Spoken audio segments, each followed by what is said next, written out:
Hello again. Thanks for coming back and watching this archaeological tour of the Croaker. Now, I know we're just covering a very small segment of the Croaker itself.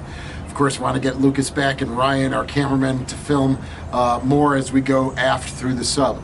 But our previous video, we were in the conning tower, right? And now we've come out through the ladder, but you know what? We didn't come out the ladder. We thought that we could get out, but you'll see this piece of angle iron. This is cut right over and welded to the top of the hatch that we were standing under in the last video at the ladder. So we didn't come out that way. We just actually came outside and climbed up the rungs of the ladder. So looking at the plans from 1953, coming under this covered part of the bridge, it's pretty general, but it lists there's a plate. So we've got this plate here. Anyone want to take a guess? I'll sit here for 5 seconds. Anyone want to yell out in the comfort of your own home or wherever you're watching this, what this would have been? 5, 4, 3, 2, 1. Well, what Lucas and I have been figuring is this was a locker. Have you ever seen a locker that looks like this? It actually looks like it's more like obviously like a tube for something. Maybe even leading down into the conning tower. But again, that booklet of general plans from 1954 says it's a locker. So maybe they're keeping, what the lookout station, what they need here, binoculars, things like that. You can super seal it right here. And so I've never seen a locker look like this, but that's what we figure it is, because from the plan you can see the little hinge and the drawing. And then we'll head forward right where Ryan is. And Lucas will cover what's next. Yeah, so aside from that, the most noticeable thing up here is this piece of equipment. It looks like it's a gyro repeater for the people on the bridge to help you determine where you're going. It also has a rudder angle indicator down here, again, to help you with the steering. Now there should be another compass down there.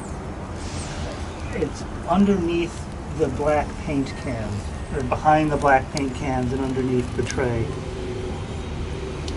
And then of course you have a windshield here to help protect the people standing up here from the wind.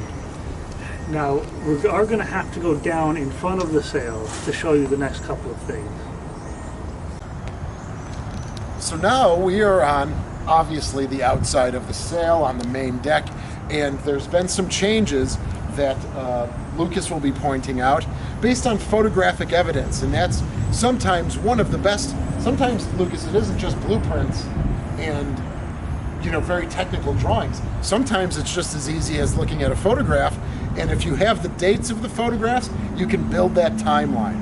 And so Lucas, we've looked at a bunch of photographs, and Lucas is going to tell you a little bit about what we're seeing.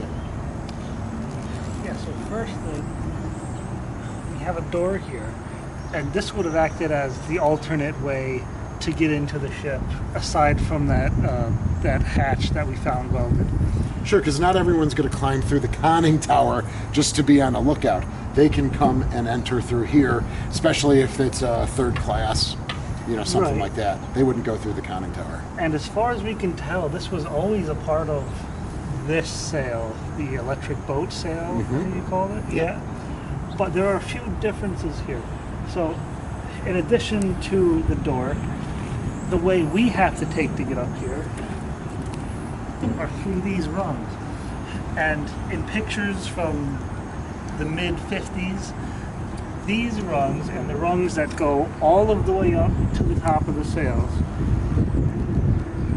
it just wasn't here. So we know that at some points, probably early 60s, they added this and maybe even stopped using this, because why would you need both, right? Mm-hmm. But we're just not too sure about that. The other thing we noticed, above the door are these square windows. But again, in the 50s, the windows were circular, like the traditional portholes that you'd see. So at some point, they probably replaced this entire front of the sail we see a weld here, and on the other side there's a weld in the exact same spot. So we're thinking at the very least from here to the front of the sail. And to right here. Yeah, so this weld over here. This is all probably replaced in the 1960s, early 1960s. It's interesting because you also have another one of those interesting welds here that doesn't mean that's for the changing of the rungs or the windows from circular to square, but it is interesting that you have another weld mark there kind of representing that something could have been cut out. You have the center one here too, but for probably, as Lucas was mentioning, just for the windows themselves, this was probably, and they just cut it out, remove it en masse, and re-weld something else in there. So this is a pretty short video, but it's backed up with a lot of nice photographic evidence, and again, you can kind of see the welds as well. So inside of the lookouts, people can come up from the conning tower through the hatch. They can enter through the door. We added the rungs later at post 1960, and then people are in there. Then the windows get changed. That's a nice thing for the lookouts, and much more protected than in those original Gato classes or even the Baleo classes from World War II, where you're just completely exposed to the weather and enemy fire and the elements. Here, there's plenty of protection for you. Thanks again for all of your support from the Buffalo Naval Park, from Lucas, and from Ryan, of course, who's been our steady cameraman. You know what? We have another video we will be presenting you about the Little Rock, and we'll be uploading that pretty soon. And we'll see you again as always, and thanks for your continued support.